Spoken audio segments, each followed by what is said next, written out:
uwahing kalambuan gikan sa Kapitolyo sa Sugbo. Bag-o lang ang gibisita ni Gobernador Gwendolyn Garcia ang isla sa Camotes. Kini aron ipahigayon ang second round sa Caravan of Provincial Services didto. Kini mauna ang pagtiklop sa ikaduhang hugna sa Caravan of Provincial Services alang karong tuiga.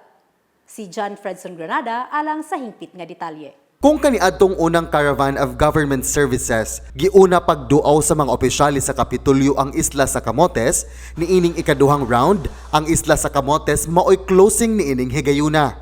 Atol sa pag-take off sa maong kalihukan, didto na kinigipahigayon sa lungsod sa Puro sa ilang municipal gym. Gawas ni Gobernador Gwen Garcia, may tambong usab sila si Kongresista Duke Frasco ug mga mayores ug vice-mayor sa upat ka lungsod sa Camotes Group of Islands. Apil usab sila si Board Member Red Duterte ug Miguel Magpale. Sukad pagsugod ni ining tuiga, gipahigayon ang Caravan of Services sa tanang distrito dinhi sa lalawigan sa Sugbo, diin duawon sa mga opisyalis sa Kapitolyo ang matag distrito aron ihatod ang mga gasa nga gikan sa kagamhanan sa lalawigan sa Sugbo. Ang 56 anyos nga si Tatay Dudo Boroy nga taga Matinaw lungsod sa Puro ang usa sa nakadawat og bag-ong crutches nga gikan sa Kapitolyo ug dili masukod ang iyang kalipay dihang iya gayud nakita sa personal ang gobernador. I'm very happy, very happy. Kaayo gyud imo ko sukad pa sa una ko. Sukad ka na sugod pagka gobernador diha nagikunin mo. Gawas ni Tatay Dudo, among nahinabi ang 43 anyos nga barangay health worker sa barangay Alta Vista sa maong lungsod nga si Anthony Garciano. 14 ka tuig na siya nga nagsilbi isip BHW. Ang importante nga daghan siya og matabangan sa ilang barangay. Gusto ko katabang ito sa mga katawhan, mga kabataan pag serbisyo.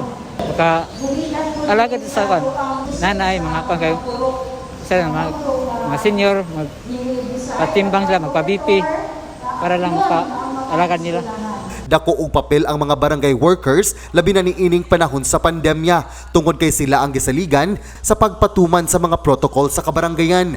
Tungod ana aron maluwas sila sa virus, wala gyud kalimti ni Gobernador Gwen Garcia nga mahatagan sila og bitamina, food packs ug seedlings. Tagsa-tagsa nga gitunol ni Garcia ang assistive devices sama sa wheelchair, crutches ug lain-laing klase sa sungkod ngadto sa mga adunay kapinsanan sa lawas. Gihatagan usab og bitamina, food packs ug seedlings ang mga senior citizen. Matud ni Garcia nga magpadayon ang mga opisyalis sa Kapitolyo nga mulibot sa tibuok probinsya alang sa paghatod sa mga serbisyo nga himuon sa matag tulo ka buwan kini aron ipatagamtam sa mga Sugboanon ang kaadunahan sa lalawigan sa Sugbo.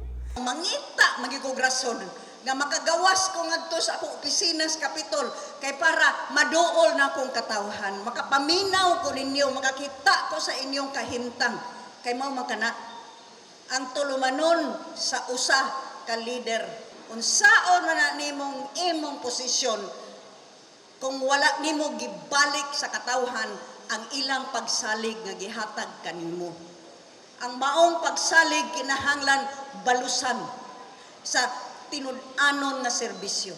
John Fredson Granada, Balita sa Sugbo. Mao kadto ang labing uwahing kalambuan gikan sa Kapitolyo sa Sugbo.